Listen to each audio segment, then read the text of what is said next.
Salut tout le monde, ici Adriane Mercier. Bienvenue sur ma chaîne, dédiée à notre belle planète et aux enjeux de l'écologie. Si vous voulez en apprendre plus sur comment protéger notre environnement et adopter des gestes éco-responsables, pensez à vous abonner pour rester informé. Prêts à explorer ensemble? C'est parti. Bonjour à tous. Aujourd'hui, je vous emmène dans une histoire touchante et pleine d'espoir.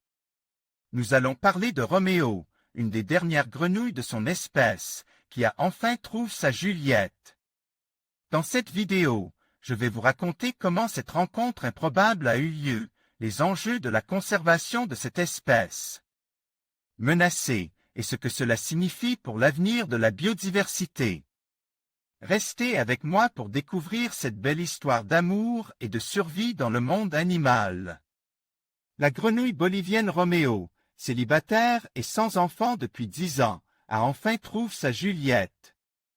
Ne manque plus que les flèches de Cupidon pour approcher les deux amphibiens et tenter de sauver leur espèce menacée. Roméo vit depuis une dizaine d'années au Muséum d'histoire naturelle de Cochabamba, en Bolivie. Avec une espérance de vie d'une quinzaine d'années, il était jusqu'ici la dernière grenouille connue de son espèce. Voici un an, en février, il est devenu mondialement célèbre pour la Saint-Valentin. Les gardiens de cette grenouille aquatique de Suanca, Telmatobius uracar, on décide, en effet, de passer à la vitesse supérieure pour lui trouver sa moitié. C'est ainsi qu'un partenariat avec le site de rencontre Match.com, l'établissement et le Global Wildlife Conservation, GWC, se sont donc associés au premier site de rencontre mondial en vue de lever des fonds. En vidéo, sur les traces de Juliette. Global Wildlife Conservation à la recherche de Juliette. Au total, quelques 25 000 $, 21 900 €, ont été récoltés, bien au-delà de l'objectif initial de 15 000 $. 13 200 €, selon Teresa Camacho Badani, responsable du département d'herpétologie du Muséum de Cochabamba. La collecte a permis de lancer l'exploration de cours d'eau boliviens pour tenter de localiser une femelle de son espèce, y compris encore au stade de tétard. Depuis le mois de novembre, 4 expéditions de 6 jours chacune ont eu lieu, outre Juliette, les scientifiques en rapportent 4 autres spécimens, 3 mâles et une femelle. Il reste d'autres zones à explorer et nous le ferons jusqu'au mois de mars, lorsque la saison des pluies se termine, explique Teresa Camacho. Juliette a été découverte au cours d'une expédition dans les bois brumeux de Bolivie, dans une zone qui se trouve entre les localités de Pojo et Comarapa, dans le centre du pays, a déclaré à l'AFP la responsable du musée. Je ne pouvais pas y croire, a déclaré à Machable, Algide Dorbini, responsable de l'herpétologie au musée, qui a fait sa découverte. C'est dans cette même zone, il y a une dizaine d'années, que des biologistes avaient découvert Roméo.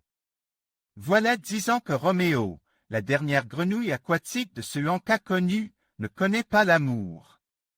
Mais le sort de cet heureux célibataire est sur le point de changer radicalement, affirme GWC dans un communiqué. Rendez-vous amoureux à la Saint-Valentin. La promise et ses congénères récemment découverts ont été placés en quarantaine dans une partie du musée pour qu'ils puissent s'acclimater à la captivité dans des conditions reproduisant leur environnement naturel. Ils reçoivent également un traitement contre la chytridiomycose, maladie causée par un champignon tueur, le Batrachochytrium dendrobatidie, BD, qui fait des ravages parmi les amphibiens en Europe, sur le continent américain et en Australie. La priorité est désormais d'apprêter Juliette pour sa rencontre avec Roméo. Lui est de couleur marron avec des taches sombres et mesure 62,04 mm. Elle fait 55,6 mm et est un peu plus sombre. Après cela, Roméo rencontrera sa Juliette. On veut aussi s'assurer des conditions parfaites pour leur rendez-vous arrange, confie la responsable du musée. Pour reproduire les conditions naturelles, nous avons pris des mesures de température et de qualité de l'eau dans les cours d'eau. De TTL, espérant que ce soit un coup de foudre. Réponse le 14 février, jour de la Saint-Valentin, où la rencontre a été programmée. L'environnement naturel de Roméo et Juliette, les dernières grenouilles aquatiques de Sri-Lanka. Stéphane Knoll, Global Wildlife Conservation. Si tel n'est pas le cas, les experts envisagent d'autres alternatives, comme le recours à la science ou l'accouplement d'autres spécimens.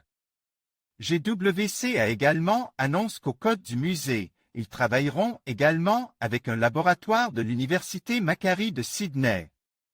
En Australie, pour collecter et congeler le sperme de Roméo et les gamètes sperme, ovules des autres grenouilles. Pour que nous puissions tenter la fécondation in vitro.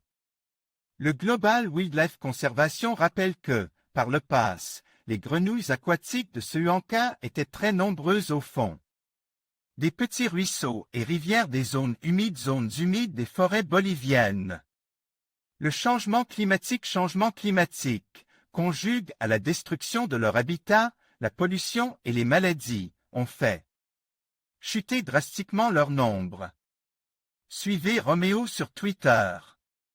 En conclusion, l'histoire de Roméo, une des dernières grenouilles de son espèce, qui a enfin trouvé sa Juliette, nous rappelle l'importance de la préservation de la biodiversité. Ce moment d'espoir souligne non seulement la résilience de la nature, mais aussi notre responsabilité collective de protéger ces espèces menacées. En soutenant des initiatives de conservation, nous pouvons contribuer à écrire de nouvelles histoires d'amour et de survie dans le monde animal. Ensemble, faisons en sorte que d'autres Roméo et Juliette puissent également se rencontrer et prospérer.